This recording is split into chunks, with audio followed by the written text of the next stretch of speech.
جو کہا کرتے تھے وَمِنَ النَّاسِ مَن يَقُولُ آمَنَّا بِاللَّهِ وَبِالْيَوْمِ الْآخِرِ وَمَا هُمْ بِمُؤْمِنِينَ، جو کہتے تھے کہ ہم اللہ اور آخرت پر ایمان لائے ہیں، لیکن اللہ فرماتے ہیں وہ ایمان والے نہیں تھے، یہ ایمان نہیں لائے۔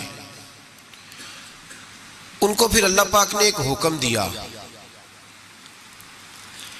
رب کریم نے فرمایا، ان کی ایک علامت اللہ نے بیان فرمائی، فرمایا وَإِذَا قِيلَ لَهُمْ آمِنُوا كَمَا آمَنَ النَّاسِ، جب ان سے کہا جائے کہ اس طرح ایمان لاؤ جس طرح دوسرے لوگ یعنی جس طرح صحابہ ایمان لائے، جب منافقین سے یہ کہا جائے کہ اس طرح ایمان لاؤ جس طرح صحابہ ایمان لائے، قالو کہتے ہیں انؤمن کما آمن السفہاء، کیا ہم اس طرح ایمان لائیں جیسے یہ بیوقوف ایمان لائیں؟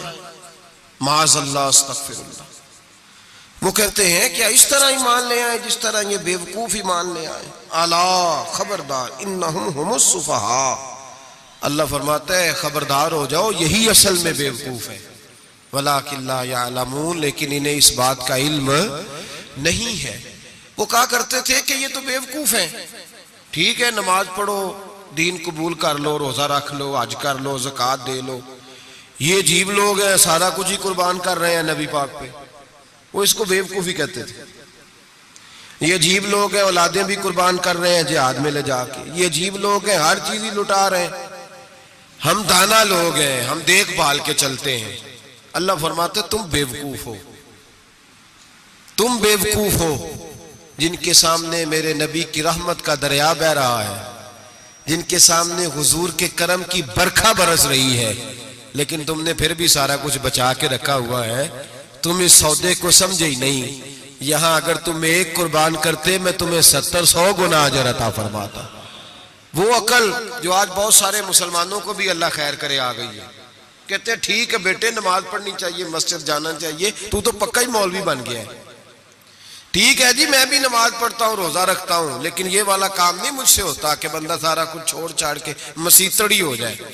اس سوچ کو سمجھیں یہ کس کی سوچ ہے، یہ کس کی سوچ ہے؟ اللہ فرماتے ہیں ایمان اس طرح کا جس طرح کا ایمان ابو بکر صدیق کا ہے، عقیدہ اس طرح کا جس طرح کا عقیدہ فاروق اعظم کا ہے، نظریات اس طرح کے جس طرح کے عثمان غنی اور مولا علی کے ہیں، اس طرح کے عقیدے اس طرح کا ایمان لاؤ، اس طرح کا۔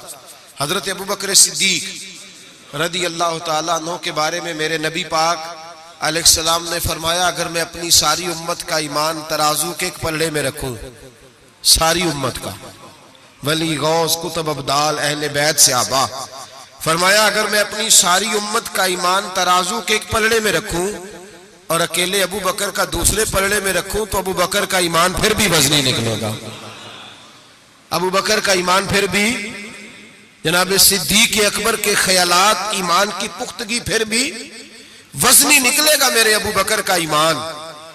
اور حضور فرماتے پتہ ہے اس کا ایمان کس طرح کا ہے، کس طرح کا ہے؟ حضور کیسا ہے؟ فرمایا میں نے جس کے سامنے بھی دین پیش کیا، جس کے سامنے بھی اسلام پیش کیا، اس نے دلیل مانگی، معجزہ مانگا۔ ابو بکر کے سامنے جب میں نے دین پیش کیا تو اس نے کوئی چیز ہی نہیں مانگی، فوراً کلمہ پڑھ کے مسلمان ہو گیا۔ جو دیکھ داکھ کے آتے ہیں وہ دیکھ کے سودا لیتے ہیں، فرمایا اس کا بن دیکھا سودا ہے، اس کا ایمان۔ ہمارے ہاں جو جس کی لوگ ویسے بھی اللہ خیر کرے، اب سارے اسکالر لوگوں کا زمانہ ہے، کہتے ہیں میں سب کی بات سنوں گا جی، ادھر بھی جاؤں گا ادھر بھی جاؤں گا، اسے بھی دیکھوں گا، اسکالر ہیں نا سارے حضرات۔ نبی پاک نے تو حضرت عمر کو منع کر دیا تھا کہ تو نے تورات نہیں پڑھنی، حضرت فاروق اعظم کو۔ یہاں لوگ یوٹیوب کھولتے ہیں کہتے ہیں یہ مثبت بات ہے، اب جس نے منفی کی ہے اس کی بھی ذرا سن لیں۔ میں اکثر کہتا ہوں ہماری قوم کو روز الجھایا جاتا ہے، 4 بندے ٹاک شو میں بٹھائے جاتے ہیں، علیحدہ علیحدہ وہ سارے بات کرتے ہیں، نتیجہ کوئی نہیں نکلتا، شو ختم ہو جاتا ہے، جو سننے والا ہے وہ الجھا ہی رہتا ہے، پتہ نہیں صحیح کون ہے۔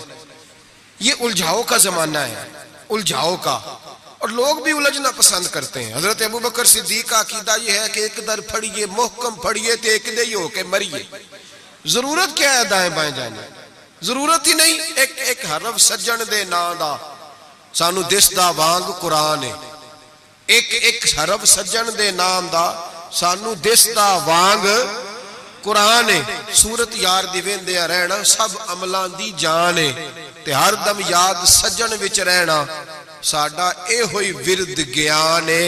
او سجنا ساڈا دین کی پوچھنا ہے, ساڈا اے ہوئی دین ایمان ہے, ساڈا اے ہوئی, بولیے ساڈا اے ہوئی یہی دین ایمان ہے. ضرورت کیا ہے؟ حضرت سری سکتی رحمت اللہ علیہ بیٹھے تھے درخت کے نیچے. بابے بڑے سیانے ہوتے ہیں, سیانی بات کرتے ہیں. حکایت الاولیاء جندم من جنود اللہ, ان کی باتیں اللہ کے لشکروں میں سے لشکر ہوتی. حضرت سری سکتی درخت کے نیچے بیٹھ گئے تو درخت نے نصیحت کر دی. کہنے لگا بابا میری طرح کا بن جا, میری طرح کا بن جا. فرمایا کس طرح کا؟ کہنے لگا میں خود دھوپ میں رہتا ہوں, دوسروں کو چھاؤں فراہم کرتا ہوں. لوگ مجھے پتھر مارتے ہیں, میں انہیں پھل دیتا ہوں. تو آپ فرمانے لگے ٹھیک ہے بھائی یہ تو تیری بات صحیح ہے, پر تیری اخیر اچھی نہیں ہے. تو بڑا اچھا, پر یار ذرا بتا تیری اخیر اچھی. نیند آ رہی ہے آپ لوگوں کو؟ اجے تے ہن پکھے چلے نے, تہاڈی مہربانی چل لین دیو تھوڑے جے, پہلے ہی سونے لگ گئے آپ حضرات. حضرت سری سکتی کیا کہنے لگے؟ کہنے لگے تیری اخیر تو میاں اگر ناراض نہ ہونا, بزرگ ہے نا, کہنے لگے ناراض نہ ہو جانا, بات تیری ٹھیک ہے, پر اگر تو اتنا ہی اچھا ہے تو پھر جب تو خشک ہو جائے تو تجھے جلا ہی دیا جاتا ہے. تیرا آخر جل جانا ہے, سڑ جانا ہے, خاک بن جانا ہے, وجہ. تو کہنے لگا میرے اندر خوبیاں بڑی ہیں, ایک خامی ہے جس کی وجہ سے میری اخیر, میرا انجام اچھا. آپ نے فرمایا وہ کیا؟ کہنے لگا میرے اندر خامی یہ ہے کہ جدھر کی ہوا ہوتی ہے میں بھی ادھر کا ہی ہو جاتا ہوں, لہذا میرا انجام اچھا. جدھر کی ہوا ہوتی ہے میں بھی ایک در پھڑیے محکم پھڑیے تے پائیا ایک دے ہی ہو کے مریے.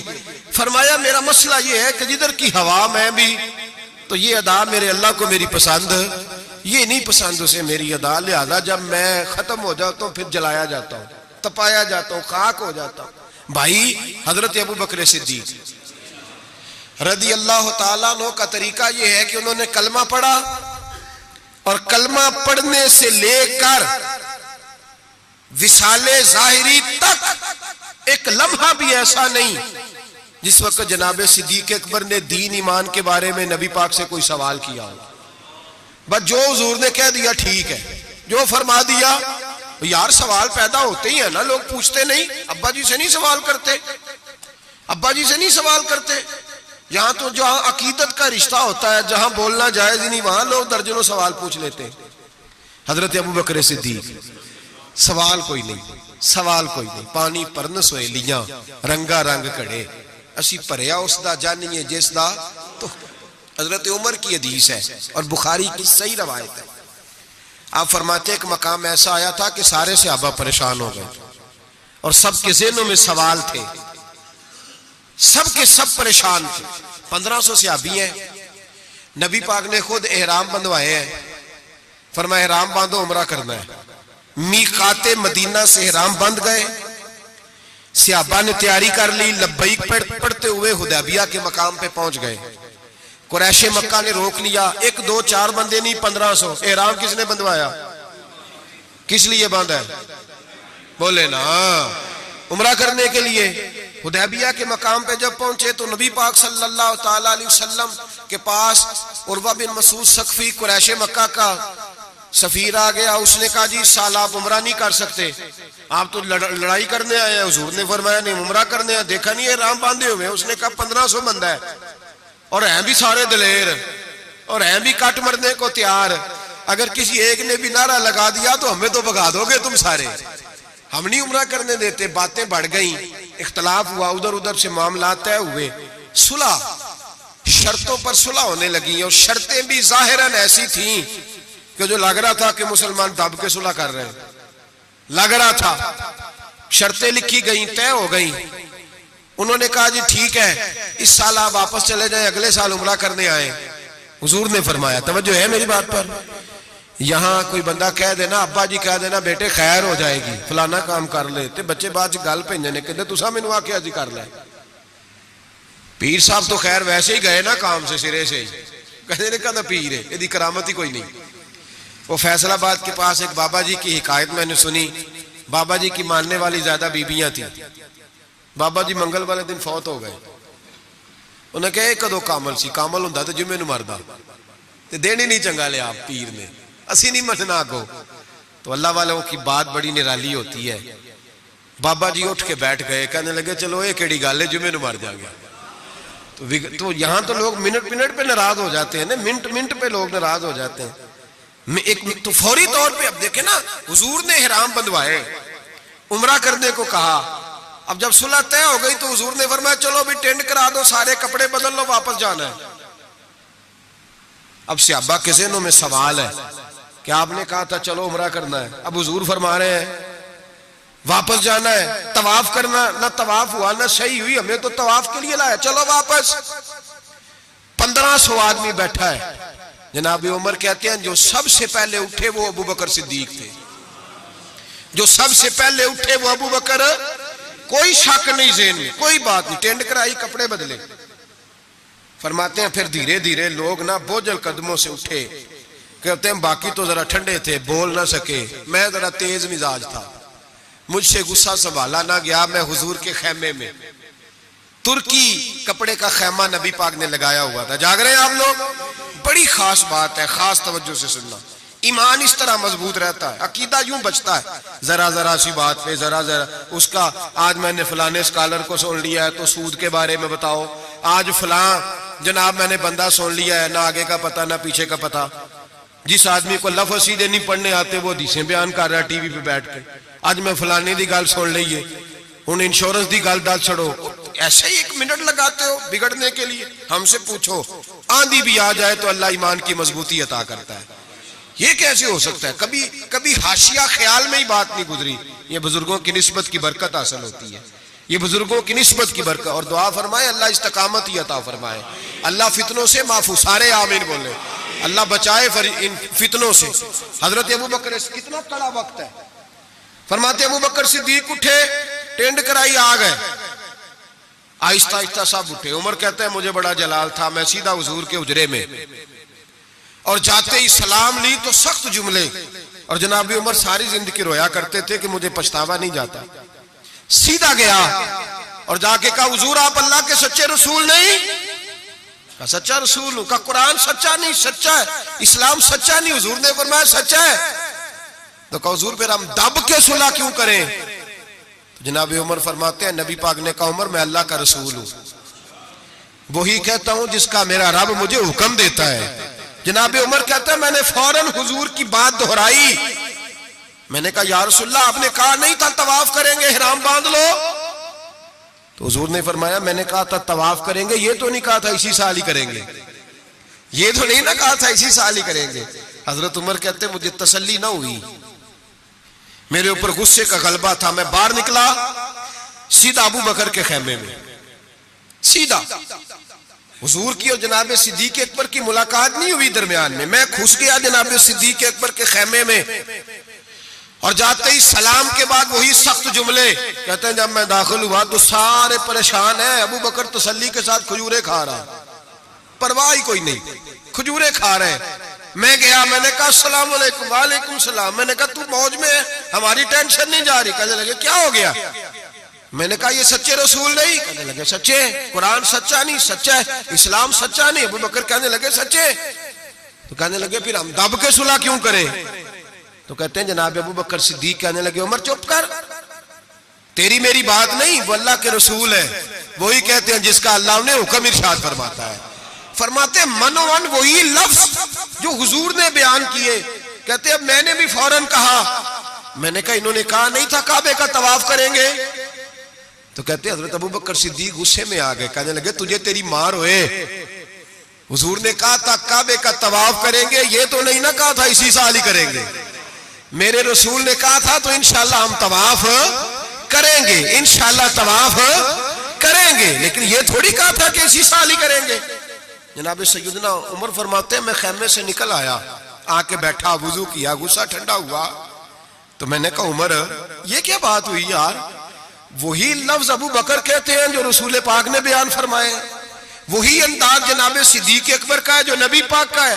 فرماتے ہیں پھر میری آنکھوں میں آنسو آئے، اور میں نے کہا عمر تو نے ایمان میں کیا آگے تو نے عمل میں کیا آگے گزرنا ہے؟ ابو بکر کا تو ایمان ہی تجھ سے بڑا مضبوط ہے، ایمان ہی بڑا مضبوط ہے. ساری زندگی ایک منٹ کے لیے ذہن میں خیال ہی نہیں آیا, ایک سوال نہیں کبھی نبی پاک سے پوچھا.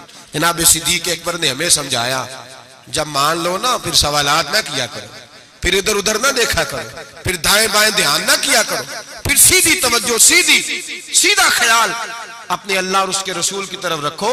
ایمان اپنا مضبوط, ایسے ہی ہر ہوا کا شکار نہ ہو جاؤ. حضرت صدیق اکبر کے عقیدے بتاتے ہیں کہ سیدھی سمت نبی پاک سید عالم صلی اللہ علیہ وسلم کے جانب. اور پھر دیکھیں انداز کیا ہے حضور کے لیے, انداز کیا ہے جناب صدیق اکبر کا, طریقہ کیا ہے. نبی رحمت سید عالم نور مجسم صلی اللہ علیہ وسلم کی جہاں رضا ہوتی ہے نا, وہاں جناب صدیق اکبر عقل دوڑاتے ہی نہیں. اقبال نے کہا بے خطر کود پڑا آتش نمرود میں عشق, بے خطر کود پڑا آتش نمرود میں, عقل تھی محو تماشائے لبے بام ابھی. اور کہنے لگے پختہ ہوتی ہے اگر مصلحت اندیش ہو عقل, اور عشق ہو مصلحت اندیش تو ہے خام ابھی, ابھی کچا ہے اگر سوچ سمجھ کے چل رہا کچا ہے. جناب صدیق اکبر منٹ نہیں لگاتے تھے. حضور نے کہا یہ جگہ خریدنی ہے مسجد نبوی کی, جگہ خریدنی ہے. جناب صدیق اکبر دوڑے گئے, ان بچوں سے بات کی. دروشی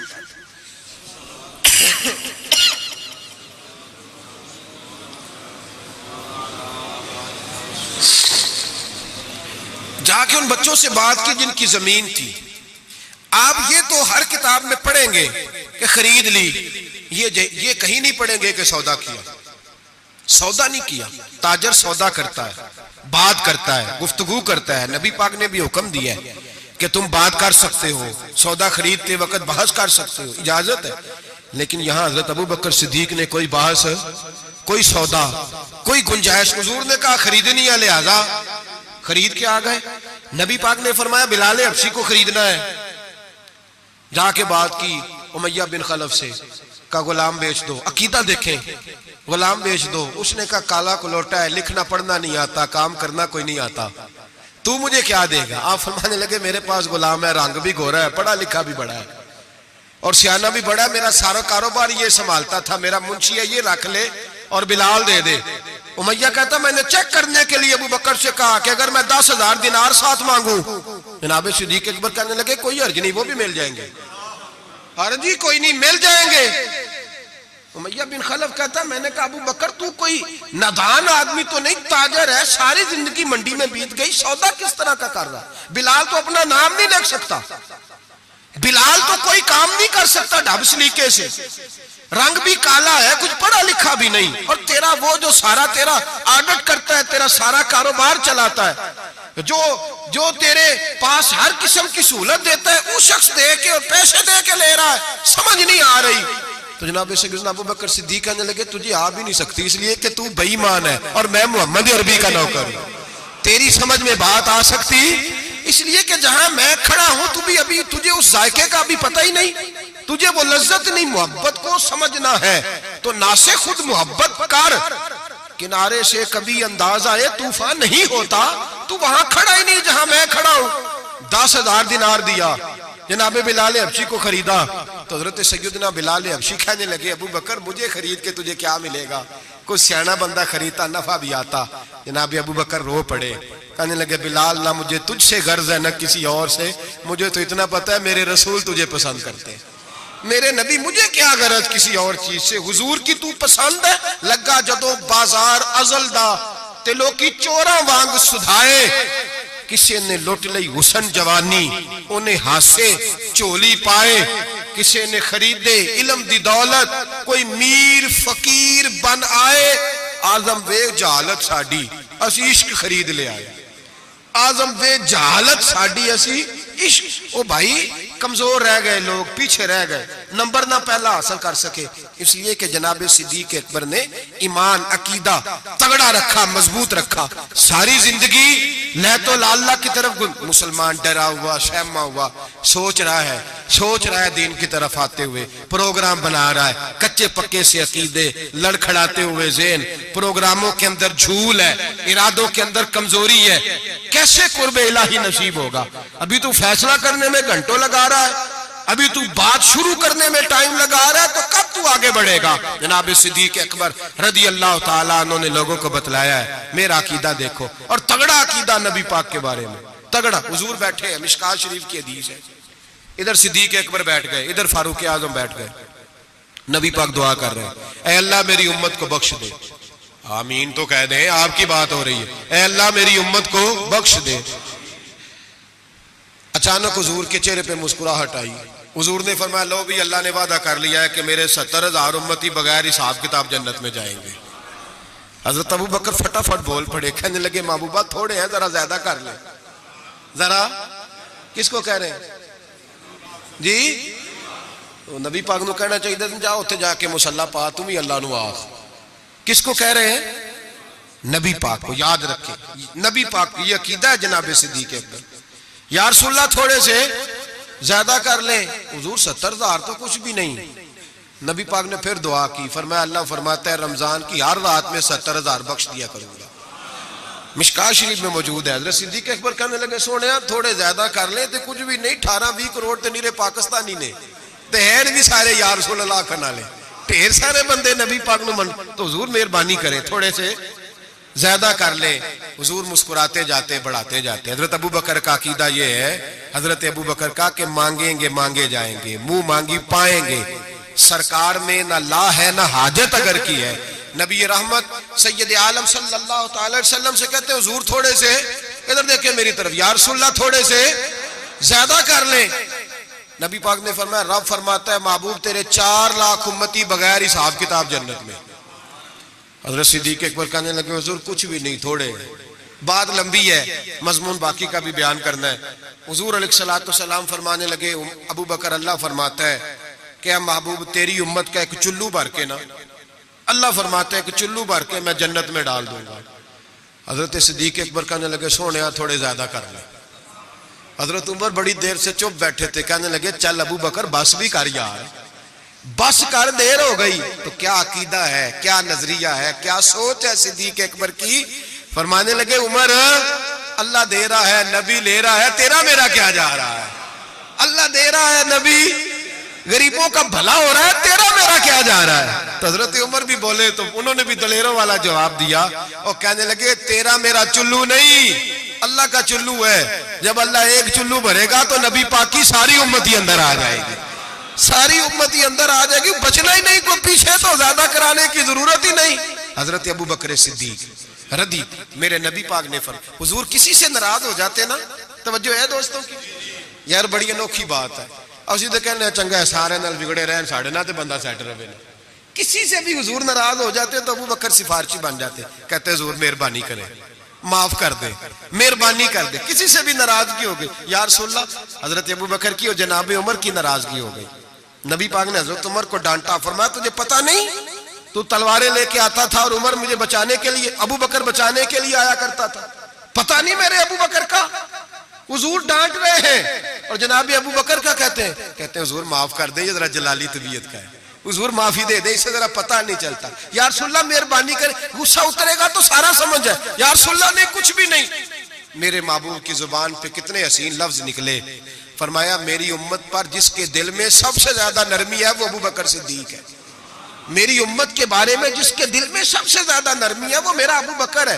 میرے بھائی سوچ، نظریہ، عقیدہ جناب سیدنا صدیق اکبر کا، اور ہر مقام پر آپ کو یہی نظریہ ملے گا۔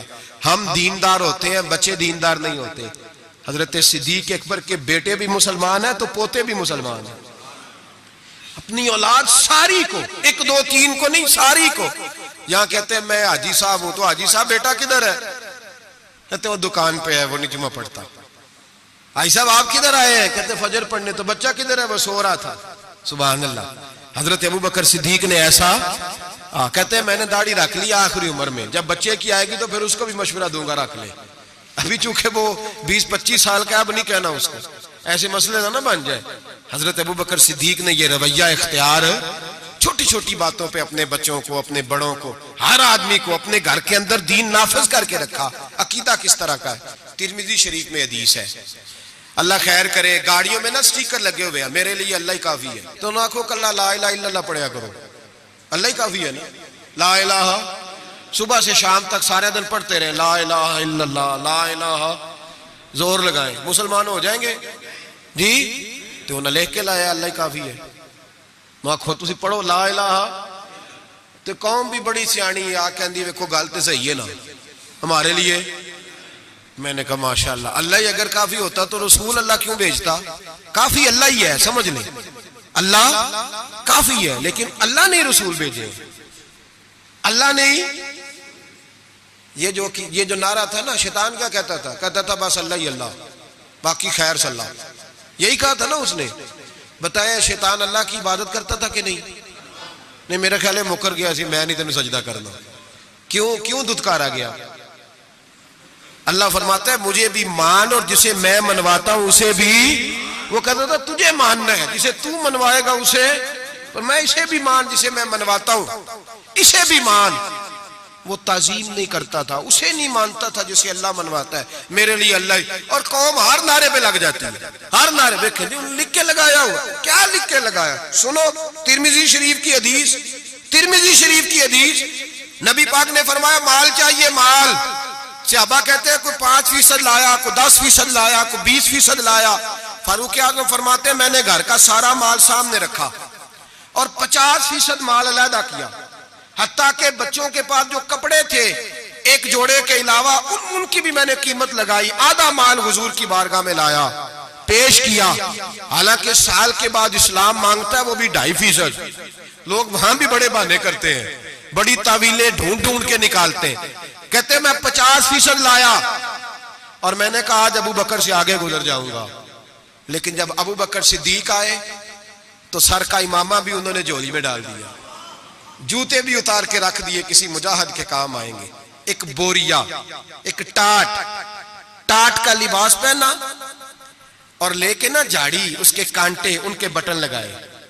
اور صدیق اکبر پیروں پہ جوتا کوئی نہیں، سر پہ ٹوپی کوئی نہیں، سارا کچھ لا کے نا تینوں لب دیں آپ گواچے، سانو اپنی خبر نہیں کوئی، ساتھوں پارے نہیں کک گلیاں دے، سانو آخ دے لوگ شدائی، اسی ننگ نموس دا ساڑ تے چولا، آ گل پہنے ہے تاج گدائی، سجنا اپنا آپ گوایا ہے تاں یار دے جاتی پائی۔ رکھ دیا سارا کچھ لا کے قدموں میں۔ حضور نے پوچھا ماں ابقیت لے اہلک، ترمذی شریف کے لفظ ہے ماں ابقیت لے اہلک، ابو بکر گھر کیا چھوڑ کے آیا ہے؟ جناب صدیق اکبر فرماتے ہیں جس توے پہ میری بیوی روٹیاں پکاتی تھی میں وہ بھی لے آیا تھا۔ فرمایا جس برتن میں میرے بچے مٹی کے برتنوں میں روٹی کھاتے تھے، میں نے کہا دو، اس لیے کہ آج میرے رسول نے کہا ہے کہ لے کے آؤ۔ فرماتے میں ہر شے لا کے رکھ دی۔ حضور نے پوچھا، حضور نے، خدا بندے سے خود پوچھے بتا تیری رضا کیا، خدا بندے سے خود پوچھے بتا تیری رضا کیا ہے، میرے عشق دے وچ مشکوک نہ ہو، نہیں کدی بھی نیت خطا کیتی، تیری ہر ملاقات ہی میں انج کیتی جی میں موسیٰ نال خدا کیتی، ایک تینوں رب بھی نہیں کہہ سکیا باقی ساری رسم ادا کیتی۔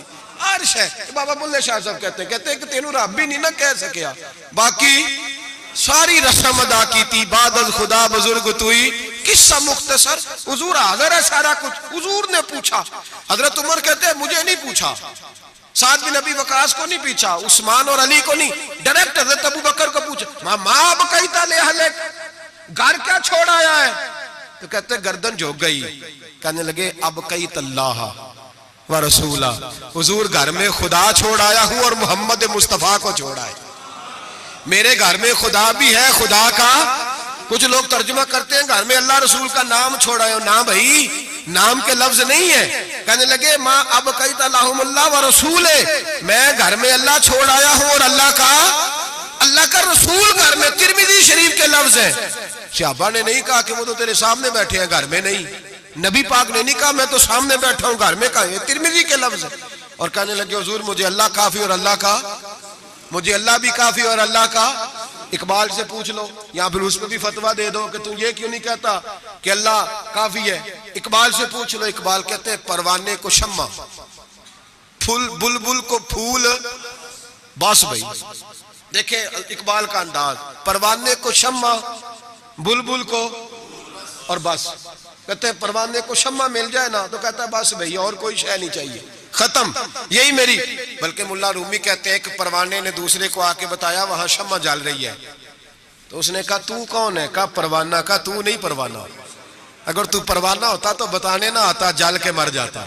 پروانہ وہ ہوتا ہے جو شمع پہ مر جائے، تو واپس آ گیا، تو کس قسم کا پروانہ ہے؟ اقبال کہنے لگے پروانے کو شمع اور بلبل کو پھول، یعنی اس کے علاوہ کسی چیز کی ضرورت، اور بلبل جو ہوتی ہے نا بلبل، اس کو بس پھول چاہیے. بلکہ ایک جگہ کہتے ہیں کہ ایک شکاری نے پکڑ لی تھی بلبل، تو بلبل کو اس نے جب گرفتار کیا تو بلبل پتہ اس کو کیا کہنے لگی؟ کہنے لگی تو نے مجھے پکڑا ہے، صیاد شکاری کو کہتے ہیں. کہنے لگی تو نے پکڑا ہے، اب تو مجھے ذبح تو کرے گا ہی. اس طرح کرنا، جب ذبح کرے نا اور جب تو میرے کباب بنانے لگے تو ذرا انگارے شولے تیز کر لینا، اچھی طرح تیز کر لینا، لال سرخ ہو جائے. بلبل شکاری سے کہتی ہے، کہتی لال ہو جائے. شکاری کہنے لگا کیوں؟ کہنے لگی اس لیے کہ مجھے پھولوں سے پیار ہے، جب انگاروں کی شکل پھول جیسی ہو جائے گی تو مجھے جلنے میں مزہ آ جائے گا. پھنسی جو دام میں بلبل تو لگی یوں کہنے، کرے گا قتل کیا تو نے جب شکار مجھے، کباب شمع کے شعلے پہ کیجیو صیاد، شکل گل نظر آئے دم اخیر مجھے. کہنے لگی دل کرتا ہے مرتے وقت یار کا چہرہ ہی سامنے ہو، پھول ہی نظر آئے. اقبال کہنے لگے پروانے کو شمع اور بلبل کو پھول، بس صدیق کے لیے ہے خدا کا رسول، اور بس صدیق کے لیے ہے خدا کا رسول. اور کہا یا رسول اللہ صلی اللہ علیہ وسلم گھر میں خدا چھوڑ آیا ہوں خدا کا. تو نبی پاک نے فرمایا پھر پیچھے ہٹ، تیرے پیچھے جبریل کھڑے ہیں، جبریل کھڑے ہیں. اور فرمایا جس طرح کی بوریے کا لباس تو نے پہنا ہے جبریل نے بھی اسی طرح کا پہنا ہوا ہے. اور میں نے پوچھا ہے جبریل یہ کیا؟ تو حضرت جبریل کہتے ہیں یا رسول اللہ آج ابو بکر کا لباس اللہ کو بڑا پسند آیا ہے، رب فرماتا ہے سارے فرشتے بھی اسی طرح کا پہنو جیسا ابو بکر نے پہنا ہے. اور اللہ نے بھیجا ہے، رب خدا خود میر مجلس بود، خدا بندے سے خود پوچھے. اللہ فرماتا ہے ذرا ابو بکر سے پوچھ کے بتاؤ مجھ سے راضی ہے کہ ناراض ہے؟ حضور نے فرمایا بتا ابو بکر تو اللہ سے راضی ہے کہ ناراض ہے؟ جناب صدیق چیخ مار کے روئے، کہنے لگے محبوبہ میں بڑا راضی ہوں، میں بڑا راضی ہوں، میں بڑا راضی ہوں. بیان ہو کس زبان سے مرتبہ صدیق اکبر کا کہ محبوب خدا محبوب ہے صدیق اکبر کا. لٹایا راہ حق میں گھر کئی بار اس محبت سے کہ لٹ لٹ کر حسن گھر بن گیا صدیق اکبر کا، لٹ لٹ کر حسن گھر بن گیا. کچھ لوگ کہتے ہیں آپ جی نبی پاک کو اللہ سے ملا دیتے ہیں. جناب صدیق اکبر کا عقیدہ سنو. امام فخر الدین رازی تفسیر کبیر میں لکھتے ہیں نبی پاک نے انگوٹھی اتار کے دی. انگوٹھی، ایک انگوٹھی 4.5 ماشے چاندی کی مرد کے لیے، ایک ناگ والی پہننی جائز ہے، چاندی کی بھی 2 نہیں پہن سکتا. سونا پہننا ویسے حرام ہے. پیتل لوہا تانبا سب مرد کے لیے ممنوع ہے، چاہے جس مرضی بابے کے دربار سے دم کرا کے لائے، شریعت نے حرام قرار دے دیا، نہیں پہن سکتا. نبی پاک انگوٹھی پہنتے تھے. توجہ ہے آپ دوستوں کی میری بات؟ حضور نے کہا ابو بکر ذرا ادھر آ. حضرت ابو بکر صدیق سب سے زیادہ پیسے دیتے تھے نبی پاک کی بارگاہ میں، دین کے لیے سب سے زیادہ خرچ کرتے تھے. لیکن دوستو کمال نہیں، 3 دن حضور کے ساتھ غار میں رہے. کبھی جھاڑو دیتے غار کو، کبھی پیر دباتے، کبھی سر مبارک دباتے، کبھی کھانا لے کے آتے، ان کی بچی روٹی پہنچاتی. مسجد نبوی میں جس بندے نے حضور کے زمانے میں سب سے زیادہ جھاڑو دیا اس کا نام بھی ابو بکر صدیق ہے. حضرت ابو ہریرہ فرمایا کرتے تھے کہ مسجد نبی کی تعمیر ہو رہی تھی، جس نے سب سے زیادہ اینٹیں اٹھا کے لائی وہ بھی ابو بکر صدیق ہے. اور فرماتے ہیں نبی پاک صلی اللہ علیہ وسلم کی بارگاہ میں جس کو میں سب سے زیادہ ہاتھوں سے نوکری کرتے دیکھتا وہ بھی ابو بکر صدیق ہے. ابو بکر مسجد دھوتے، ابو بکر جھاڑو دیتے، ابو بکر صفائیاں کرتے، صفیں بچھاتے، اور جب جمعے کا ٹائم ہوتا سب سے پیچھے بیٹھ جاتے، سب سے پیچھے، تاکہ کسی کو پتہ نہ چل جائے کہ اس کا پہلا نمبر ہے. صفائیاں کرنی، نوکریاں کرنی، ڈیوٹیاں کرنی، حضور کی تابعداری کرنی. لیکن کسی جگہ بھی اپنے آپ کو دکھایا، سنایا نہیں. جناب صدیق اکبر نے سنایا نہیں. میرے نبی پاک جب کوئی ذاتی کام بتاتے تھے نا، یہ بہت بڑی بات کرنے لگا ہوں، ذاتی کام بتاتے تھے اپنا ذاتی، تو جناب صدیق اکبر کو بتاتے تھے. ادھر ابو بکر آئے، کہا جا دوڑ کے میری انگوٹھی پہ نام لکھوا کے لاؤ. جناب صدیق اکبر کو حضور ذاتی کام بتاتے. اور بھائی وہ کام جو بچوں کو عام لوگوں کو، غریبوں کو بتایا جاتا ہے ابو بکر ادھر آ، حضور حاضر ہو، فرمایا جا میری انگوٹھی پہ نام لکھوا کے لا۔ اس بات کی لذت سمجھو کہ حضور کام بھیج رہے ہیں۔ جناب صدیق اکبر نے انگوٹھی پکڑی، توجہ ہے میری تو بات پہ؟ حضور نے فرمایا اس پہ نہ اللہ کا نام لکھوا کے لا۔ کس کا؟ صرف اللہ کا، حضور نے بھیجا۔ عقیدہ دیکھیں، اللہ کافی ہے، اس میں شک، لیکن جسے اللہ منوائے اسے بھی ماننا پڑے گا۔ فرمایا جا اللہ کا نام لکھوا کے لا۔ حضرت ابو بکر صدیق کہتے ہیں میں انگوٹھی لے کے گیا، مصور کو کہا اللہ کا نام لکھ دے، کہتے ہیں اچانک میرے دل میں خیال آیا صرف اللہ کا نام۔ حضور کا حکم کیا ہے؟ کہتے ہیں میرے دل میں خیال آیا صرف اللہ کا نام۔ کہتے ہیں میں نے اس کو کہا نیرا اللہ کا نام نہ لکھنا، ساتھ میرے مصطفیٰ کا بھی لکھ دو۔ صرف اللہ کا نہ لکھنا، حضور کا بھی لکھو۔ نبی پاک کا حکم کتنا ہے؟ اللہ کا ساتھ میرے نبی پاک کا بھی لکھو۔ حضرت ابو بکر نے 2 نام لکھوائے، فرماتے میں جب تک مسجد نبوی آیا نام 2 تھے، سارے رستے میں دیکھتے آیا اللہ اور محمد 2 نام تھے۔ جب مسجد نبوی میں انگوٹھی لا کے حضور کو پیش کی نا تو حضور نے فرمایا ادھر آنا۔ میں قریب آیا، فرمایا تجھے کہا تھا صرف اللہ کا نام لکھوانا، تو 3 لکھوا لایا ہے۔ کہا حضور یہ تیسرا کہاں سے آ گیا ہے؟ تو 2 ہی لکھوائے تھے، اور میں 3 ہے، یہ دیکھ اللہ، محمد اور ابو بکر، تو 3 نام لکھے۔ جناب صدیق اکبر کہنے لگے حضور قسم اللہ کی عزت کی، آپ کا میں نے لکھوایا، اپنا نہیں لکھوایا۔ امام رازی کی تفسیر کبیر، آپ کا لکھوایا، اپنا نہیں لکھوایا۔ اچانک حضور مسکرانے لگے، حضرت صدیق اکبر کا ماتھا چوما، سینے سے لگا لیا، نبی پاک کی آنکھوں میں آنسو، محبت کے آنسو۔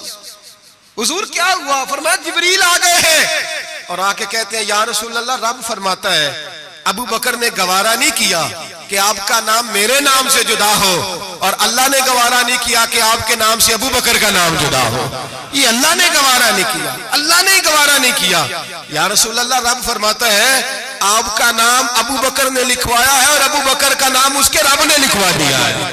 یہ عقیدہ ہے جناب صدیق اکبر کا، یہ عقیدہ ہے جناب صدیق اکبر کا کہ ہم نبی پاک کے نام سے اللہ کا نام اور اللہ کے نام سے نبی پاک کا نام جدا کر سکتے؟ خدا کا ذکر کرے، ذکر مصطفیٰ نہ کرے، ہمارے منہ میں ہو ایسی زبان خدا نہ کرے۔ جناب صدیق اکبر نے عقیدہ دیا کہ میرے لیے اللہ اور اللہ کا رسول، صدیق کے لیے ہے خدا کا رسول، اور بس یاد رکھیں یہ نظریات، یہ افکار ہمیں حضرت ابو بکر صدیق دیتے ہیں، جناب صدیق اکبر ہمیں یہ نظریہ دیتے ہیں۔ سنیں پہلے دلائل سن لیں، یہ حدیث جو اب عرض کرنے لگا ہوں آپ نے سنی ہوئی ہے، بڑی معروف ہے، لیکن عقیدے سے تعلق رکھتی ہے، عرض کرنا مضمون کے لحاظ سے ضروری ہے۔ اس کو امام رازی نے تفسیر کبیر میں لکھا، حدیث کی بڑی معتبر کتاب ہے، تمام مسالک کے ہاں مسلمانوں کے مکاتب فکر اس کو پڑھتے ہیں۔ کنز الامال اس کے اندر حدیث موجود ہے، جامع البیان کے اندر موجود ہے، مولانا اشرف علی تھانوی نے بھی اپنی کتاب میں لکھی، اور اس کے ساتھ ساتھ علامہ یوسف نبہانی علیہ رحمہ نے بھی اس کو لکھا ہے۔ حضرت صدیق اکبر کا وصال ہونے لگا ہے، توجہ ہے آپ دوستوں کی۔ وصال کا وقت آیا تو فرمایا مجھے غسل دینا، کفن دینا، قبر نہ کھودنا۔ رواج کیا ہے جب کسی کا انتقال ہوتا ہے تو کیا کرتے ہیں؟ کہتے قبر کھودو پھر جنازہ، کہا میرے غسل کفن کرنا پر قبر، جناب کیوں؟ فرمایا جب میرا انتقال ہو جائے نا غسل کفن کرنا، جنازہ بھی پڑھنا۔ اور بیان کس کو کر رہے ہیں؟ مولا علی شیر خدا کو۔ وصیت کس کو ہو رہی ہے؟ حضرت علی کو۔ فرمایا علی تیری ذمہ داری ہے جب میرا وصال ہو جائے نا تو جنازہ پڑھ کے نا تو مجھے حضور کے دروازے پہ لے جانا، اور پھر اپنا کمال نہیں سنایا کہ میں نے بڑی تابعداری کیا، دیکھنا پھر بنتا کیا، یہ نہیں بتایا، یہ نہیں، عاجزی اپنی جگہ پہ، انکساری وہی ہے، اپنے آپ کو سمجھا وہی عاجزی ہے، کہا لے جانا، در رسول پہ رکھنا، اور کہنا حضور ابو بکر حاضر ہے۔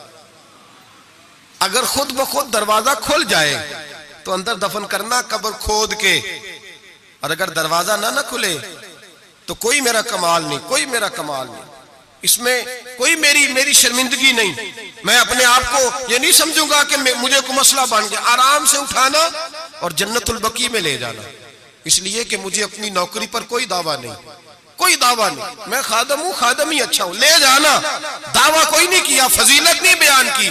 حضرت علی شیر خدا، یہ تمام صحابہ کا متفقہ عقیدہ سنے حضرت علی شیر خدا کہتے ہیں غسل دیا، کفن دیا، اور مدینے میں جو روتے ہوئے آج لوگوں کو دیکھا، جو حضرت ابو بکر کے ساتھ پیار لوگوں کا آج دیکھا، فرماتے ہیں آج پتہ چلا، امام احمد بن حنبل نے کہا تھا پتہ تو تب چلے گا نا جب جنازے اٹھیں گے، پتہ تو تب چلے گا نا جب جنازے اٹھیں گے، جنازے اٹھیں گے، میرے مرنے پہ ہر سو شور مچ جائے گا، دیکھو گے کہنے الوداع سرکار خود تشریف لائیں گے، کا پتہ تو تب چلے گا جب جنازے اٹھیں گے۔ حضرت صدیق اکبر کا جنازہ اٹھا تو لوگوں کو پتہ چلا حال کیا ہے، فرماتے ہیں جنازہ پڑھ کے در رسول پہ لے گئے، حضور کی قبر اطہر کے سامنے رکھ کے حضرت علی نے بات کی۔ کس نے؟ بول کے بتائیے۔ مولا، حضرت علی کا ذکر کرنا بھی عبادت ہے، مولا علی نے، کس نے بات کی؟ لوگ کہتے ہیں او یہاں باتیں نہ کرو، سلام کرو گزر جاؤ، مواجہ پہ فقط سلام، فقط سلام۔ حضرت علی نے بات کی اور کھڑے ہو کے بات کی، اور جناب علی کی داڑھی آنسوؤں سے بھری ہوئی ہے، کہتے ہیں حضور ابو بکر حاضر ہے، ابو بکر حاضر ہے، حضور ابو بکر حاضر ہے، اس سے زیادہ لفظ کوئی نہیں۔ حضرت علی فرماتے ہیں میں آگے تھا، باقی سارے پیچھے تھے، اور سب سے پیچھے جنازہ تھا، حضور ابو بکر حاضر ہے، فرماتے ہیں خود بخود دروازہ کھلا، خود بخود تو زندہ ہے واللہ، تو زندہ ہے واللہ، میری چشم عالم سے چھپ جانے والے، خود بخود جنازہ کھلا، دروازہ کھلا، اور فرمایا ہمیں تو انہوں نے کہا تھا نا دروازہ خالی کھول جائے تو دفن کر دینا، اندر سے آواز بھی آنے لگی، ادخل الحبیب الی الحبیب، دیر نہ کرو محبوب کو محبوب کے ساتھ ملا دو، دیر نہ کرو جلدی ملاؤ۔ فرماتے قبر کھودنے لگے تو 2 منٹوں میں قبر بھی نکل آئی، ایسے فٹا فاٹی، جناب صدیق اکبر کو دفن کیا۔ او بھائی سن لو، سن لو، دنیا کی دوستیاں کچی، قبر تک میرے رسول کا جرانہ پکا، میرے محبوب کا دوستانہ قبر میں بھی، حشر میں بھی، میدان میں بھی، ہر جگہ، ہر جگہ، جڑے کہندے سی مراں گے نال تیرے، اج انہاں دی بازیاں، جڑے کہندے سی روز دعویٰ کردے سی، جڑے کہندے سی مراں گے نال تیرے، اج انہاں دی بازیاں ہاریاں نہیں، جڑے ترس دے سن دید نو دنے راتی، پھر انہاں دی باریاں، اور باریاں بنی ہوتی ہیں نا سلیٹ کے درمیان تھوڑی سی جگہ رہ جاتی ہے، تو قریبی 2 سروڑے رکھ رہے ہوتے ہیں کہ نظر نہ آئے یہاں سے، وہاں بھی لوگ کہتے ہیں جڑے کہندے سی مراں گے نال تیرے، اج انہاں بھی بازیاں ہاریاں نہیں، جڑے ترس دے سن دید نو دنے راتی، انہاں بھی باریاں ماریاں نہیں، جدو خزاں نے باغ وچ وال کھولے، پنچھی اڑ گئے مار اڈاریاں نہیں، کسی چلی دی ذرا نہ پیش چلی، باواں موت نے جدو کھلاریاں نہیں، محمد بوٹیا جھوٹا ہی جگ سارا، سچیاں مدینے والے دیا جا رہی ہیں، بس سچیاں مدینے والے دیا جا رہی ہیں۔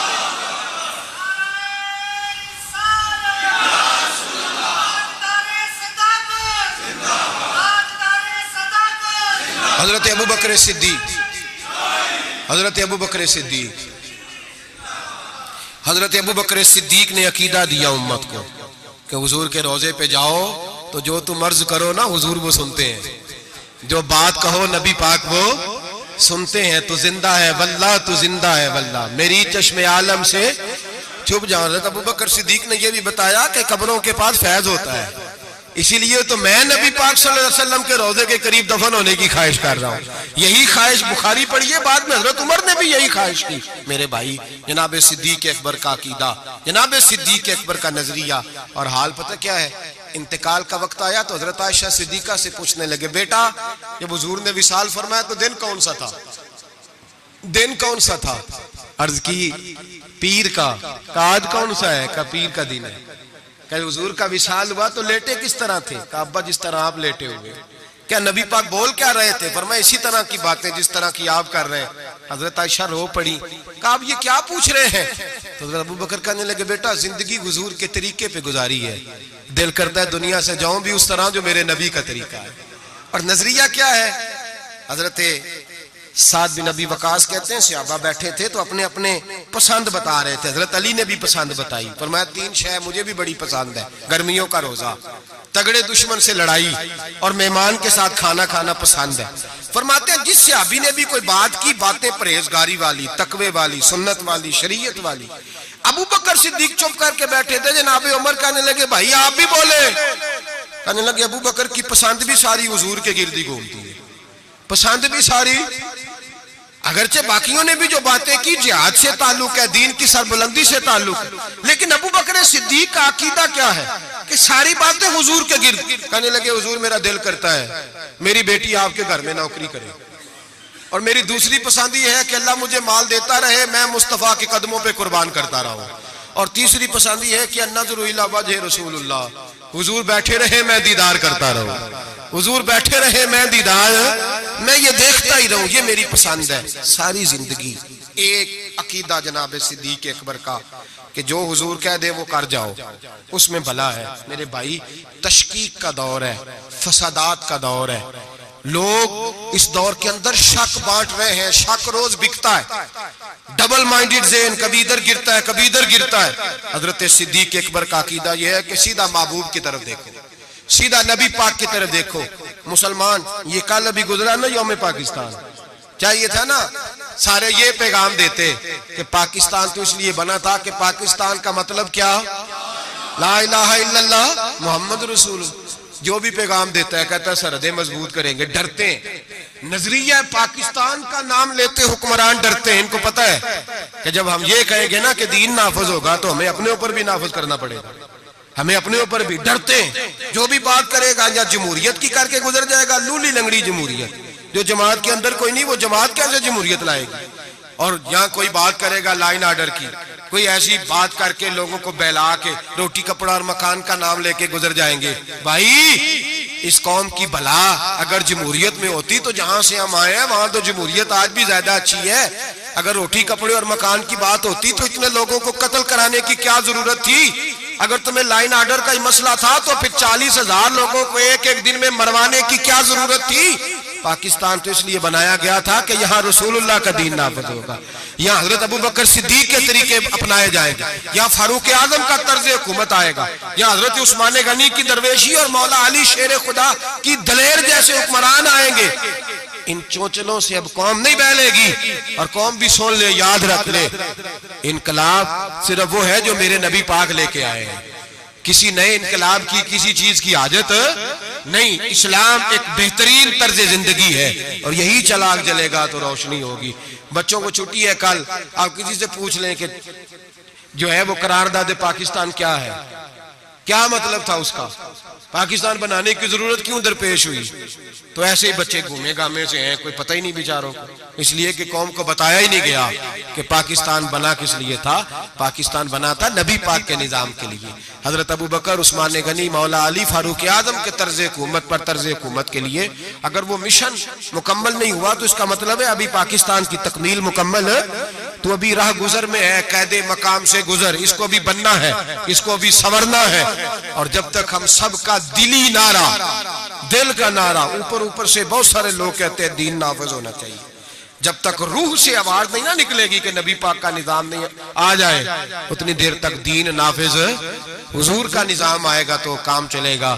لیکن یہ بات حقیقت ہے کہ مدینے کے بعد پہلا ملک ہے جو نظریے کے نام پہ بنا ہے، وہ پاکستان ہے، اور یہ قائم رہنے کے لیے بنا ہے، اس لیے کہ یہ جو پنجاب ہے یہ داتا علی اجویری کی جاگیر ہے، اور سندھ حضرت عبداللہ شاہ غازی کی جاگیر ہے، اور بلوچستان حضرت خواجہ مہروی علیہ رحمہ کی جاگیر ہے، اور سرحد کا علاقہ خیبر پختونخوا یہ بابا عبد الرحمن کی جاگیر ہے۔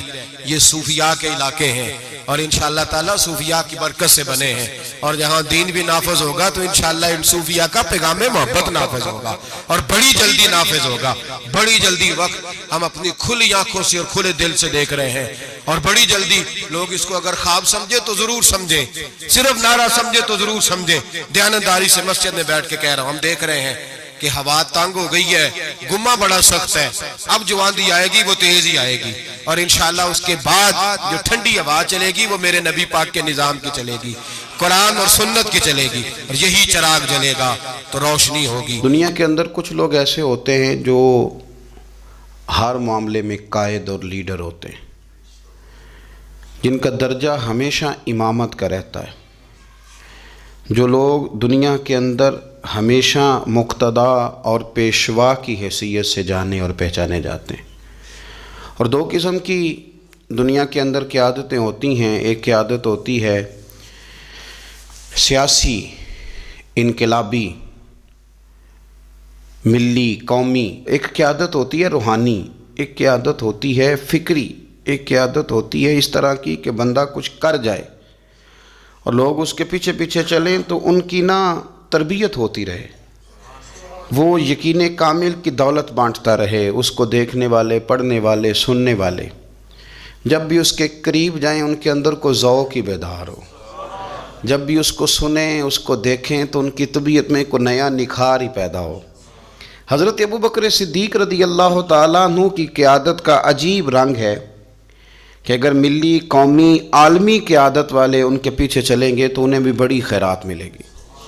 وہ دلیر لیڈر، وہ دلیر رہنما کہ جنہوں نے منکرین زکوٰۃ کے معاملے میں اور عقیدہ ختم نبوت کے تحفظ کے لیے یہاں تک اعلان کر دیا کہ بھئی یہ کام میں ضرور کروں گا، چاہے میں مدینہ شریف میں اکیلا رہ جاؤں مدینہ منورہ میں، اور جنگل کے درندے آ کے میری بوٹیاں نوچ کے لے جائیں، تو پھر بھی قیادت چونکہ میرے ذمے ہے تو میں سب کچھ قربان کر کے بھی دین متین کا تحفظ کروں گا۔ یہ ہے ان کی وہ قیادت جس کے پیچھے پھر لوگ چلے۔ لیکن ایک تو یہ تاریخ ہے کہ ایک مضبوط اعصاب والے قائد، اور ایک تاریخ یہ ہے بڑے بڑے لوگوں کو دنیا میں وفادار کہا گیا، بڑے بڑے لوگوں کو عاشق کہا گیا، بڑے بڑے لوگوں کو کہا گیا کہ یہ فنا ہے اپنے محبوب کی محبت میں، بڑے بڑے لوگوں کو کہا گیا کہ ان سے بڑھ کے ادب والا کوئی نہیں۔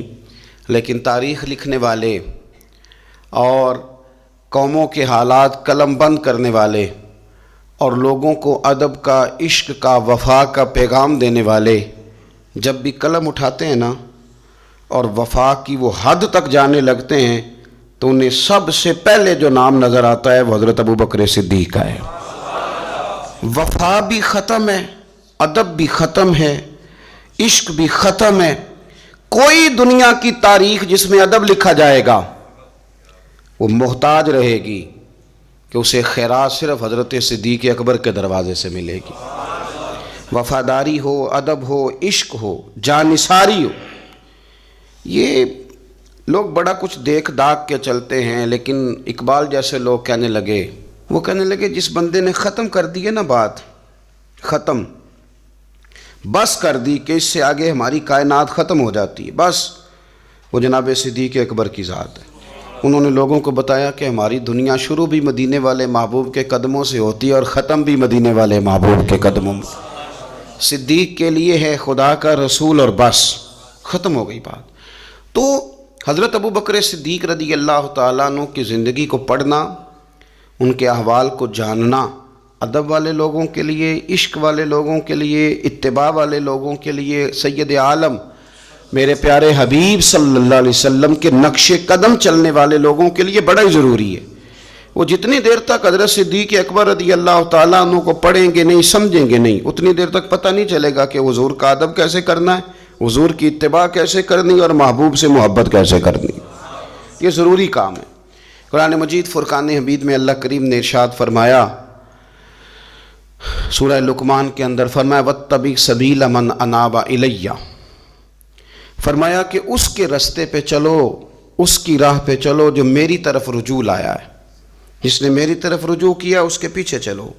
علامہ سید محمود آلوسی رحمۃ اللہ علیہ صاحب تفسیر روح المعانی فرماتے ہیں کہ یہ آیت تب نازل ہوئی تھی جب جناب صدیق اکبر نے کلمہ پڑھا تھا۔ آدمی جس لیول کا ہوتا ہے اس کی دوستیاں بھی اسی طرح کی ہوتی ہیں، اور جب کوئی بڑا آدمی کسی دینی، اسلامی، روحانی زندگی کو اپناتا ہے تو اس کے پیچھے چلنے والے بھی وہ زندگی اپنا لیتے ہیں۔ اسی لیے کہا گیا کہ لوگ اپنے سرداروں کے مذہب پہ ہوتے ہیں۔ حضرت سیدنا ابوبکر صدیق رضی اللہ تعالیٰ عنہ نے کلمہ پڑھا تو صاحب تفسیر روح المعانی ارشاد فرماتے ہیں کہ یہ بڑے گہرے دوست تھے حضرت ابوبکر صدیق کے، جو تاجر تھے بڑے بڑے مکے کے، چونکہ جناب صدیق اکبر بھی تاجر تھے۔ جو تاجر سارے دوست تھے حضرت صدیق اکبر کے، کون کون؟ حضرت سیدنا عبد الرحمن ابن عوف رضی اللہ تعالیٰ عنہ، حضرت عثمان غنی رضی اللہ تعالیٰ عنہ، حضرت زبیر بن عوام رضی اللہ تعالیٰ عنہ، حضرت طلحہ بن عبید اللہ رضی اللہ تعالیٰ عنہ۔ یہ سارے لوگ حضرت صدیق اکبر رضی اللہ تعالیٰ عنہ کے دوست تھے۔ حضرت سعید بن زید رضی اللہ تعالیٰ عنہ، یہ سارے لوگ تاجر تھے۔ تو جب پتہ چلا نا کہ ایک بڑے تاجر نے، حضرت ابوبکر صدیق رضی اللہ تعالیٰ عنہ نے کلمہ پڑھ لیا ہے، تو یہ خبر جنگل کی آگ کی طرح پھیل گئی، ہر آدمی تک بات پہنچ گئی، ہر شخص نے اس بات کو سن لیا۔ اب وہ سارے لوگ تصدیق کرنے کے لیے کہ یار بڑا سیانہ بندہ ہے، بڑا سمجھدار آدمی ہے، تاجروں میں اس کا بڑا نام ہے، کاروباری لوگ اسے بڑے قریب سے جانتے ہیں، تو وہ تصدیق کرنے کے لیے سارے لوگ جناب صدیق اکبر کے پاس آئے۔ حضرت صدیق اکبر سے تصدیق اس طرح کی سنی، اس طرح کی تصدیق سنی، اس طرح کی تصدیق سنی کہ پھر سارے ہی مدینے والے محبوب کا کلمہ پڑھ گئے، حضور کا کلمہ پڑھ گئے، بس تصدیق کرنے آئے حضور سے۔ اور نبی پاک صلی اللہ تعالیٰ تیریاں ویکھ کے اداواں تے میں مرید ہی ہو گئی۔ پھر وہ سارے حضور سید عالم آئے تھے تصدیق کرنے۔ سودا لینے کے لیے بازار گئے ہم، پر ہاتھ اس کے بکے جس کے خریدار گئے ہم۔ تو وہ نا حضور کی غلامی میں آ گئے۔ تو سمجھ لیں اس بات کو اور اس پر غور کر لیں کہ نبی پاک علیہ الصلوۃ والسلام کے اس غلام کا یہ حال ہے کہ یہ کلمہ پڑھیں تو مکے کے بڑے بڑے تاجروں میں انقلاب برپا کر دیں۔ اتنا اثر ہوا باقی لوگوں پہ کہ وہ تصدیق کرنے آئے تھے، تصدیق کرنے، اور ایسی تصدیق انہوں نے کی، ایسی تصدیق کی کہ پھر ساری زندگی مدینے والے محبوب کے گن گا کے گزار دی، ساری زندگی حضور سید عالم صلی اللہ علیہ وسلم۔ تو حضرت ابوبکر صدیق رضی اللہ تعالیٰ عنہ نے اپنی مقدس زندگی کے اندر نبی کریم صلی اللہ علیہ وسلم کی بارگاہ میں وقت گزارا۔ آپ مختلف مقامات پر قرآن مجید کو دیکھیں گے تو حضرت صدیق اکبر رضی اللہ تعالیٰ عنہ کی مختلف شانیں آپ کو قرآن حکیم میں نظر آئیں گی۔ اللہ کریم نے قرآن مجید میں ارشاد فرمایا سورہ بقرہ میں کہ الذین ينفقون اموالهم باللیل والنہار سرا وعلانیہ، فرمایا کچھ لوگ ایسے ہیں جو اللہ کے راستے میں خرچ کرتے ہیں اعلانیہ بھی اور چھپا کر بھی۔ اور وہ کس طرح خرچ کرتے ہیں؟ رات کو بھی خرچ کرتے ہیں اور دن کو بھی خرچ کرتے ہیں، اعلانیہ بھی، چھپا کے بھی، دن کو بھی، رات کو بھی۔ تو یا اللہ ملے گا کیا؟ فرمایا فَلَهُمْ أَجْرُهُمْ عِنْدَ رَبِّهِمْ، ان کا اجر ان کے رب کے پاس ہے، وہ اللہ کے پاس ہے اور راز ہے، ان کا اجر ان کے رب کے پاس ہے، ان پر نہ کوئی خوف ہوگا نہ وہ غمگین ہوں گے۔ یہ وہ لوگ ہیں جو رات کو بھی خرچ کرتے ہیں، دن کو بھی خرچ کرتے ہیں، اعلانیہ بھی خرچ کرتے ہیں، چھپا کے بھی خرچ کرتے ہیں۔ تفسیر روح المعانی ہی کو آپ دیکھ لیں تو علامہ سید محمود آلوسی اندلسی رحمۃ اللہ علیہ فرماتے ہیں کہ حضرت صدیق اکبر کا ایک دفعہ خرچ تو ہمیشہ کرتے رہتے تھے، ایک دفعہ ارادہ بن گیا، اس آیت کے شان نزول میں لکھتے ہیں ایک دفعہ ارادہ بن گیا کہ میں نے 40,000 دینار خرچ کرنے اللہ کی بارگاہ، اور کرنے اس طرح ہے کہ دن کو بھی خرچ کرنے، اور اگر کوئی آدمی رات کو لینا چاہے تو اسے یہ نہ محسوس ہو کہ یہ تو صرف اجالے میں دینے والے ہیں، اگر کوئی رات کی تنہائی میں لینے آئے گا تو اسے بھی دیں گے، خرچ کریں گے اللہ کے راستے میں۔ اور 10,000 دینار، 40,000 کل دینے تھے، 10 خرچ کیے دن کو، 10 خرچ کیے رات کو، 10 اس وقت خرچ کیے جب ساری دنیا اعلان ہوتا ہے نا چندے کا تو سارے دے رہے ہوتے ہیں، 10 اس وقت خرچ کر دیا 10,000 دینار، اور پھر 10 چھپا کے خرچ کیا، 10 چھپا کے بھی خرچ کیا، یعنی اس وقت بیچ مجمع کے بھی دینا بعض اوقات بہتر ہوتا ہے کہ دوسروں کو بھی رغبت ہوتی ہے، کیونکہ ایک بندہ اگر کہیں خرچ کرتا ہے تو پھر دوسرے بھی دیکھ کے خرچ کرتے ہیں۔ تو جب سب دے رہے تھے تب بھی دیا، اور جب کوئی نہیں دے رہا تھا تو تب بھی دیا، اور دن کو بھی دیا اور رات کو بھی دیا، تو رب کریم نے پھر اس کا ذکر قرآن مجید میں فرما دیا۔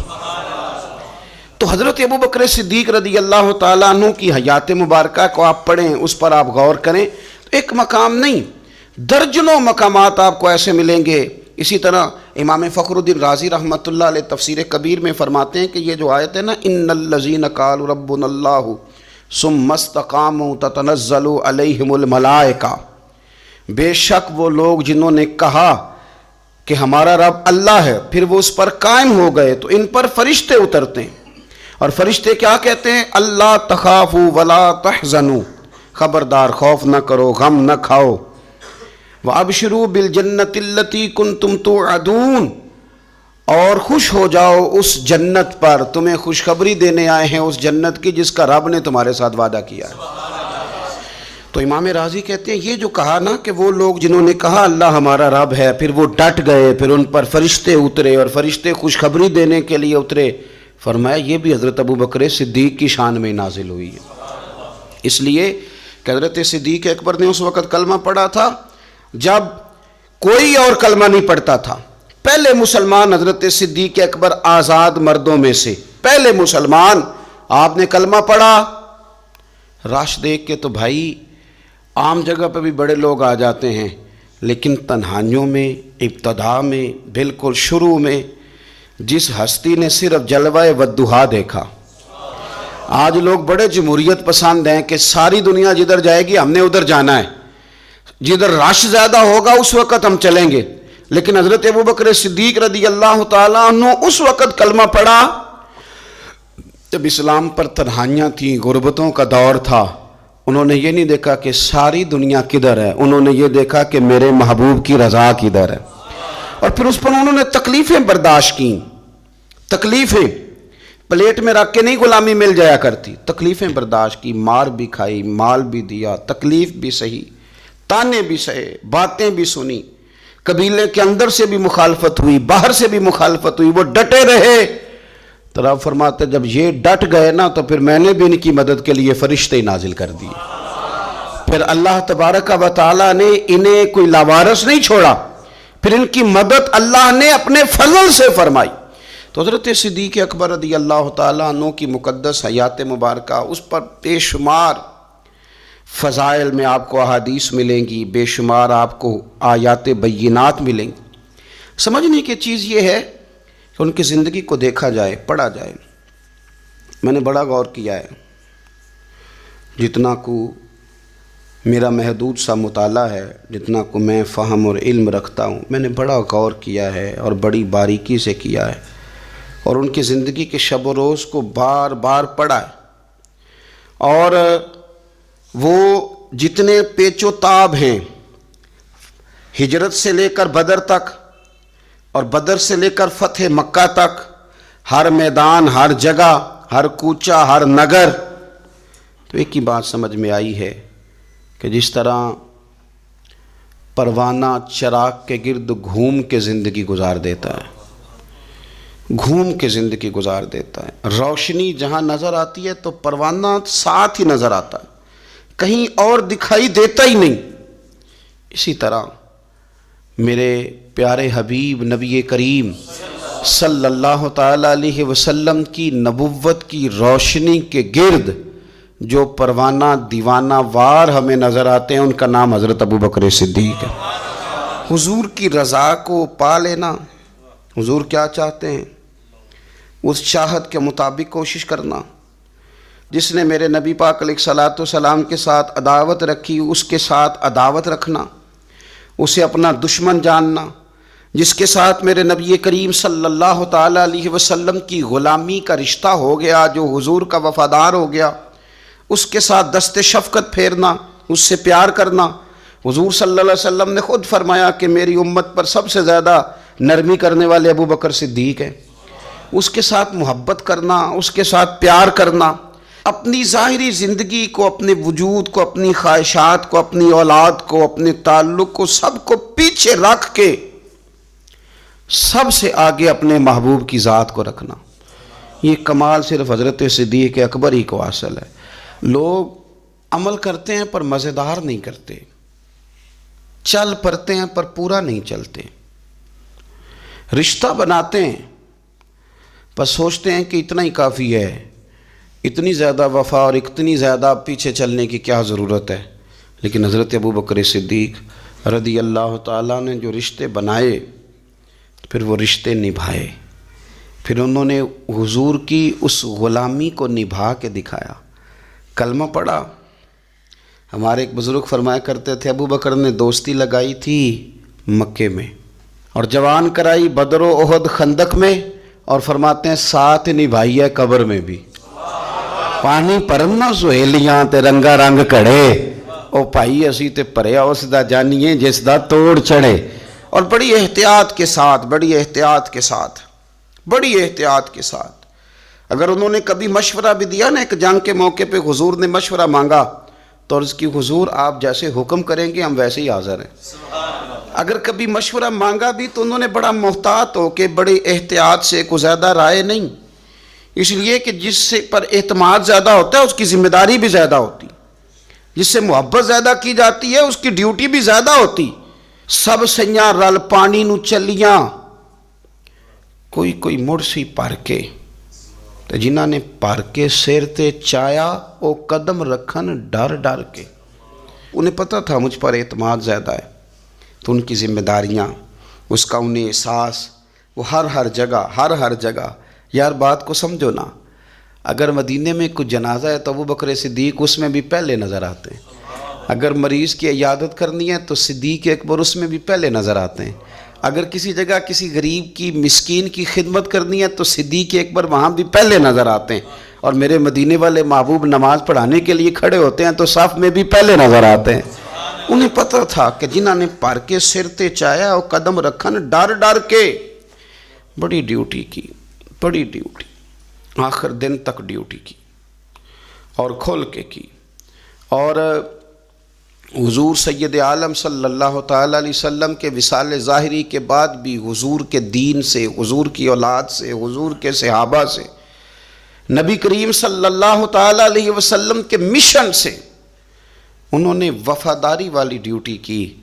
اور ابو بکر صدیق رضی اللہ تعالیٰ عنہ کو جب نور والے کفن میں لوگ تدفین کے لیے اٹھا رہے تھے، اور جب ان کی اس وصیت پر عمل کیا جا رہا تھا کہ مجھے نا فوراً نہ میری قبر کھودنا حضور کے ساتھ، پہلے پوچھ لینا، پہلے گواہی لے لینا، پہلے او لے سجنا اساں توڑ نہیں پائی، اساں جان دتی راہ تیرے۔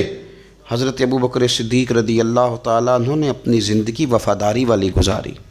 دعا کریں ہم نے بھی جہاں لگائی ہے نا ہماری نبھ جائے، ہمارا نہ کسی جگہ کوئی ایسا معاملہ نہ بن جائے، ہم نہ نبھانے کے قابل ہو جائیں، کچھ ایسا نہ ہو جائے کہ جس میں معاملہ تکلیف والا ہو، ہم نہ طے کر جائیں۔ بڑی بڑی آندھیاں آتی ہیں، بڑے بڑے طوفان اٹھتے ہیں، بڑے بڑے دھوپ چھاؤں کے معاملات ہوتے ہیں۔ دعا کرو کہ جہاں جہاں ہم پر اعتماد کیا جاتا ہے، پیار کیا جاتا ہے، ہم اسے نبھا سکیں۔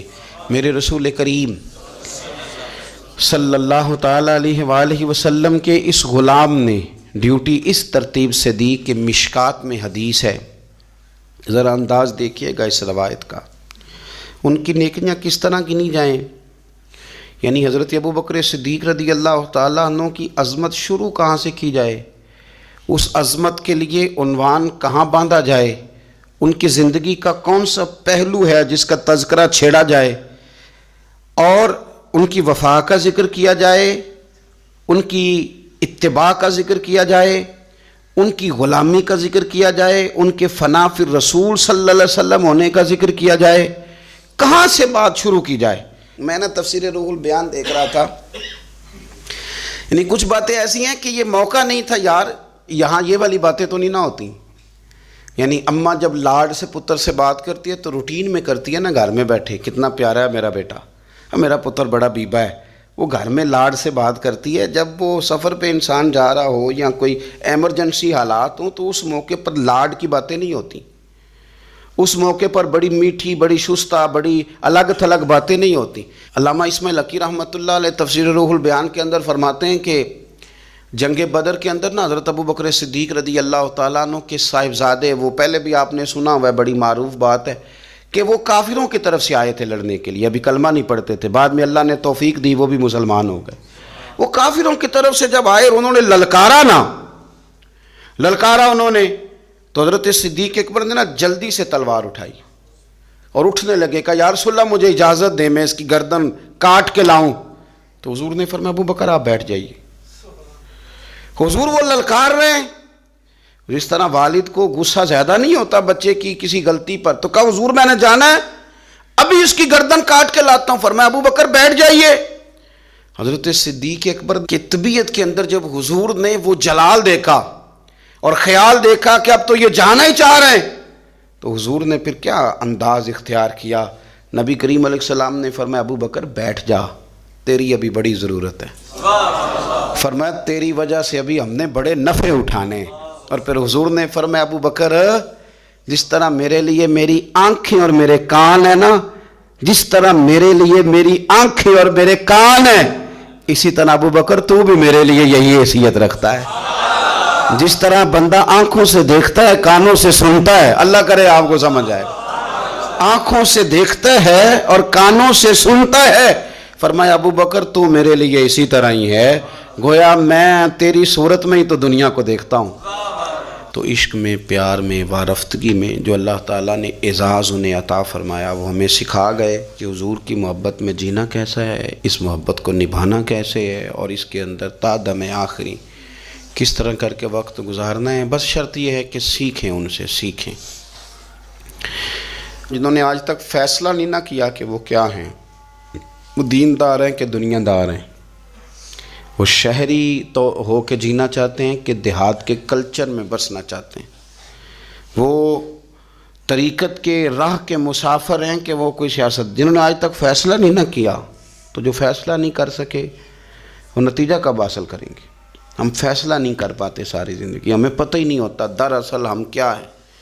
بس زندگی میں جن لوگوں نے فیصلہ کر لیا ہوا ہے نا کہ ہم کیا ہیں، ہم درویش ہیں، فقیر ہیں، صوفی ہیں، ہم دنیا دار ہیں، ہم مال و دولت والے ہیں، ہم سخی ہیں، ہم متقی پرہیزگار ہیں، عبادت کیا ہیں ہم، جنہوں نے فیصلہ کر لیا ہے نا، پھر ان کا سفر بھی شروع ہو گیا، ان کا سفر بھی شروع ہو گیا۔ جب سفر شروع ہو جائے تو پھر کبھی نہ کبھی منزل بھی آ ہی جایا کرتی ہے، لیکن جنہوں نے ابھی تک فیصلہ ہی نہیں کیا تو وہ کس طرح کر کے منزل تک پہنچیں گے۔ دعا یہ ہے کہ اللہ تعالیٰ ہمیں حضرت ابو بکر صدیق رضی اللہ تعالیٰ عنہ کے طریقوں پر چلنے کی توفیق عطا فرمائے، اللہ ہمیں ان کے رستوں کا مسافر بنائے، ان کی وفاداری، ان کا عشق، ان کی غلامی کے اللہ ہمیں خیرات عطا فرمائے۔ آخر دعوانا ان الحمدللہ رب العالمین۔